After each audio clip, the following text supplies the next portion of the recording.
دغه بار وړونکي موټر د مفید ګروپ په نوم د یو خصوصي شرکت لخوا تولید شوې د کبانو دانه ده چې په کور دننه د بازار د اړتیاوو له پوره کولو وروسته اوس د لومړي ځل لپاره 50 ټنه تاجکستان ته صادریږي.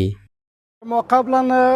دانه مرغ و خوراکی حیوانی را به کشورهای همسایه صادر نموده بودیم. این بار بعد از اینکه کشور ما در تولیدات دانه خوراکی ماهی بسنده گردید، ما به اجازه وزارت محترم تجارت و اجازه وزارت مالیه و به همکاری وزارت محترم زراعت و خصوصا ریاست زراعت ولایت بلخ ما توانستیم که اولین محموله خوراکی ماهی را به کشور تاجیکستان صادر کنیم که یک افتخار بزرگ در بخش زراعت، صنعت و تولید می باشد.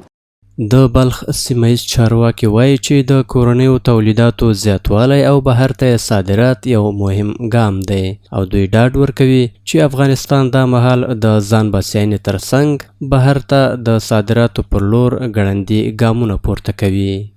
الحمدلله ډیر د شکر او د افتخار ځای دی چې الحمدلله د اولین ځل دی چې د افغانستان خصوصا د بلخ ولایت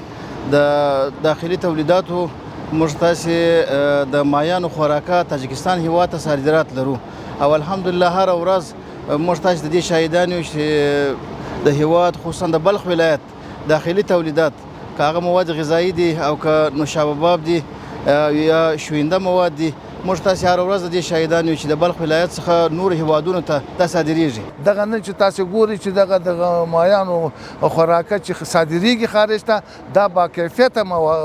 خوراکه ده، دا استاندارد خوراکه ده او دا په لابراتوارونو داخلي او خارجینو کې دا ازمایش شوې ده چې دا استاندارد خوراکه د مایان ده چې نن تاجکستان ته صادریږي.